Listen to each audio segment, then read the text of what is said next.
7월 2일 화요일 뉴스송화의 온라인 큐티를 시작했습니다. 오늘의 큐티인 책 본문은 골로새서 1장 9절부터 14절까지의 말씀이고요. 제가 읽을 말씀은 13절부터 14절까지의 말씀을 읽도록 하겠습니다. 그가 우리를 흑암의 권세에서 건져내사 그의 사랑의 아들의 나라로 옮기셨으니 그 아들 안에서 우리가 속량 곧 죄사함을 얻었도다. 아멘. 오늘 여러분들과 함께 흑암의 권세에서 그의 사랑의 아들의 나라로 옮기셨으니 라는 제목으로 큐티를 나누도록 하겠습니다.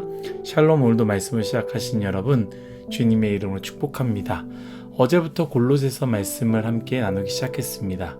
전에도 제가 이야기했지만 성경 어느 책이든지 그 안에는 보물이 있습니다.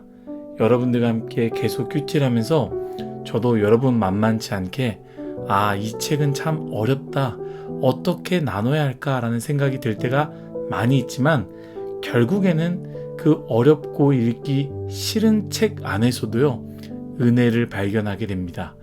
골로새서, 우리가 읽는 이 골로새서를 통해서 하나님께서 은혜 주실 것을 기대함으로 함께 나아가면 참 좋겠습니다. 어제 간단하게 나눴던 것 같이 골로새서는요, 바울이 옥에 갇혀 있을 때 골로새 교회의 어려움에 대한 답을 주기 위한 책이라고 했습니다. 편지이지요.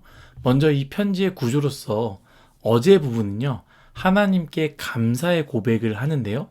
어떤 감사였습니까? 골로새 성도들을 바라보며 복음을 가진 골로새 성도 가운데 하나님 사랑과 이웃 사랑이 있음에 대해서 감사했습니다. 그리고 오늘 말씀은 하나님께 골로새 성도들을 위해서 기도하는 내용이 바로 오늘 말씀인데요. 바울은 이렇게 기도합니다.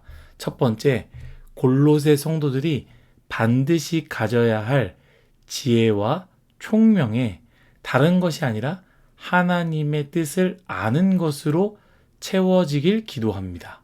두 번째는 범사의 주님을 기쁘시게 하며 모든 선한 일에 열매 맺는 것. 세 번째는 하나님을 아는 것이 날이 갈수록 자라나는 것. 네 번째는요, 모든 능력으로 능하여 기쁨으로 모든 어려움에서 견딤과 참음에 이르게 하도록.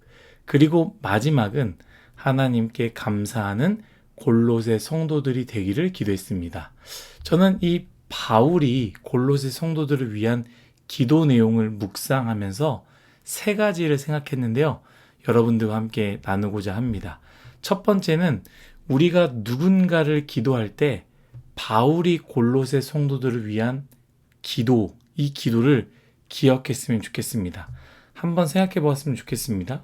여러분들은 뉴스송화의 지체들을 위해 기도할 때, 그룹장님을 위해서 기도할 때, 혹은 그룹장님들이 나에게 허락된 그룹원들을 위해서 기도할 때 무엇을, 그리고 어떻게 기도하십니까?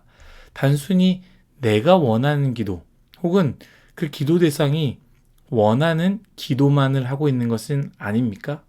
그것이 아니라 해야 하는 기도, 하나님께서 원하시는 기도, 하나님께서 기뻐 받으시는 기도를 하는 우리가 되었으면 좋겠습니다. 두 번째는요, 바울이 한 가지 기도, 그 내용 중에 나누고 싶은 게 있는데요. 무엇이냐? 지혜와 총명이 하나님의 뜻을 아는 것으로 채워지는 것입니다. 여러분들은 어느 부분에 있어서 지혜와 총명함이 있습니까? 뉴스송화의 지체들과 이야기해보면 정말로 지혜로운 사람들이 있고 총명한 사람들이 있습니다. 그런데 모든 부분이 아니라 어떤 특정한 부분에서 그러한 능력을 가지고 있는 것이죠. 어떤 사람은 물질에 대해서 밝은 사람이 있습니다. 굉장히 지혜로운 것이죠.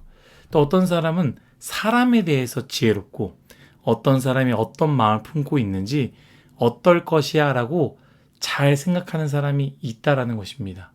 또 어떤 사람은 일에 대해서 지혜롭게 해결하는 사람이 있습니다. 분명히 모든 분야에서 지혜와 총명은요, 있으면 좋은 것이고요, 필요한 부분일 것입니다. 그런데 바울은요, 골로새 성도들을 위해서 기도하면서 어떤 기도를 하느냐? 그 당시에도 가져야 할 지혜와 총명이 있었음에도 불구하고, 필요한 지혜와 총명이 있었음에도 불구하고 바울은 하나님의 뜻을 아는 지혜와 총명을 위해서 기도했다라는 것이죠. 단순히 돈과 명예, 기술적인 부분이 지혜와 총명에 채워지기를 원합니다가 아니라 하나님의 뜻을 아는 지혜와 총명이 채워지길 원합니다라고 기도했다라는 것이죠. 사랑하는 율송아 여러분, 여러분들이 어떠한 지혜와 총명이 있는지는 저는 잘 모르겠습니다. 그리고 그것이 얼마나 여러분들의 삶에 유익이 되었는지는 모르겠지만 한번 생각해 보았으면 좋겠습니다. 내가 가지고 있는 지혜와 총명으로는 내 옆에 있는 힘들어하는 사람의 마음을 읽을 수 있는가?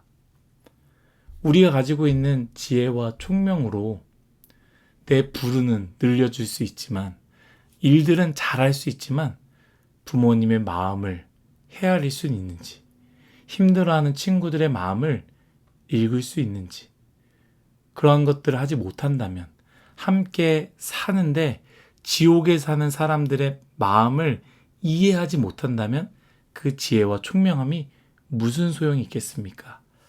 간절히 바라기는 하나님의 뜻을 아는 지혜와 총명이 넘치시기를 예수님의 이름으로 축복합니다.